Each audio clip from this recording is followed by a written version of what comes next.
अरे मास्टर जी, बड़ी ही भाग्यशाली है आपकी लड़की, जो हमारे लड़के और फैमिली दोनों को ही पसंद आ गई। न जाने कितनी लड़कियां देखी हैं इसने, पर कोई लड़की पसंद ही नहीं आई आपसे पहले। बड़ी ही समझदार और संस्कारों वाली है हमारी बेटी। हमारा बेटा भी किसी मामले में कम नहीं है, लाखों में एक है हमारा लाल। जी ये तो और भी अच्छी बात है। अजय, मैं तो कहता हूँ ज्यादा सोचने की जरूरत ही नहीं। अरे एक अच्छा सा मुहूर्त निकालिए और निपटा देते हैं शुभ काम को। जी जैसे आप अच्छा समझिए, पर शर्मा जी मेरे हिसाब से बच्चों की राय जान ली जाए तो ठीक रहेगा। अजय, कैसी बातें कर रहे हो मास्टर जी? आप बच्चों की राशि मिलवाइए और हो जाने दीजिए। नहीं अंकल जी, आप लोगों को एक बार हमारी बात सुन लेनी चाहिए। आपकी बात? कैसी बात? हमारी कुछ मांगे हैं। मांगे? मांगे कैसी?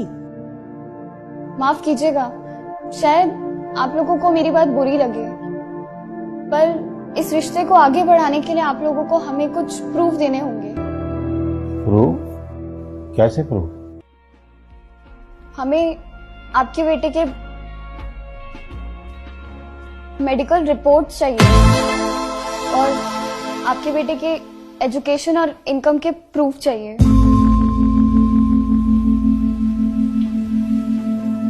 पुलिस वेरिफिकेशन के साथ आपके बेटे का कैरेक्टर सर्टिफिकेट और जिस घर में आप लोग रह रहे हैं उस घर का ओनरशिप प्रूफ चाहिए। ये सभी प्रूफ देने के बाद फिर चाहे राशि मिले ना मिले, हम इस रिश्ते के लिए तैयार हैं। मास्टर जी, ये सब क्या है?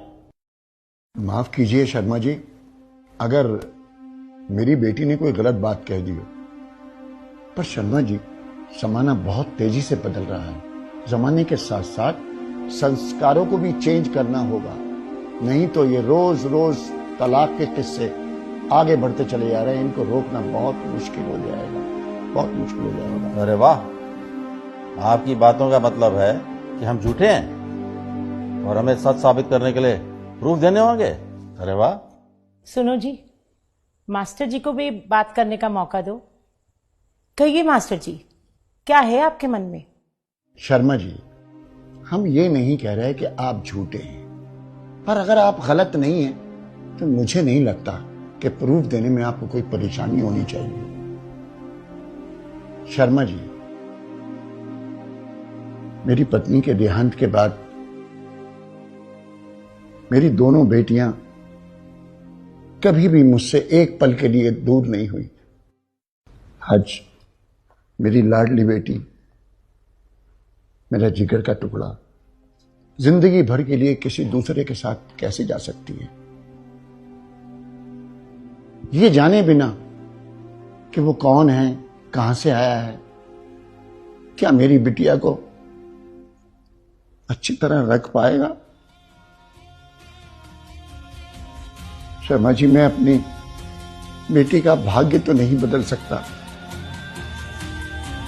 लेकिन उसके अच्छे भाग्य के लिए प्रयास तो कर ही सकता हूं, प्रयास तो कर ही सकता हूं।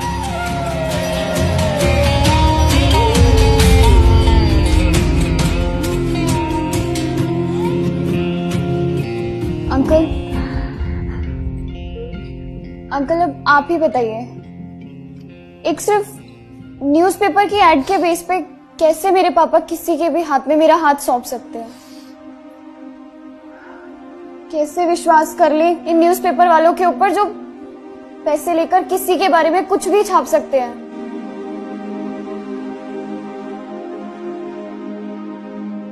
अंकल, मैं एक लड़की हूं और शायद आप लोगों को मेरा बोलना अजीब लग रहा होगा,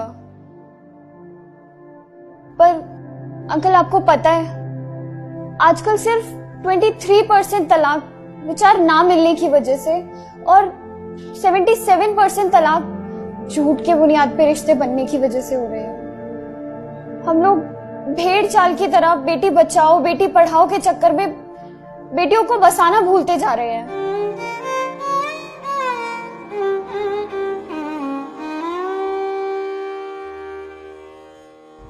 शादी से पहले हम लोग पुलिस स्टेशन, हॉस्पिटल या फिर किसी ऑफिस में जाकर इंक्वायरी करवाने की बजाय पंडितों से राशि मिलवाना जरूरी समझते हैं। सोशल मीडिया पर अपने दिखावे के चक्कर में हम लोग लाखों रुपए सिर्फ और सिर्फ प्री वेडिंग शूट पर ही खर्च कर देने में लगा देते हैं।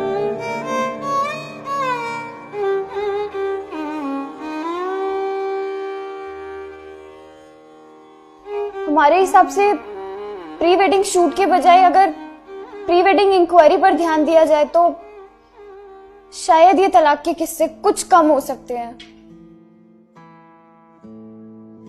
और अंकल, हम ये नहीं कह रहे हैं कि लड़के या लड़के वाले ही गलत होते हैं।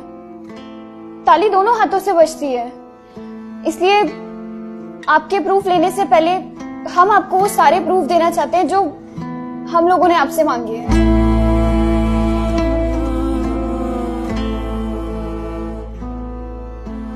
शर्मा जी, एक आखिरी बात आपसे और कहना चाहूंगा कि इस तरह के फैसले कभी दिल से नहीं करने चाहिए, दिमाग से करने चाहिए, बाकी ऊपर वाले पे छोड़ देना चाहिए। उसके आगे आपकी मर्जी।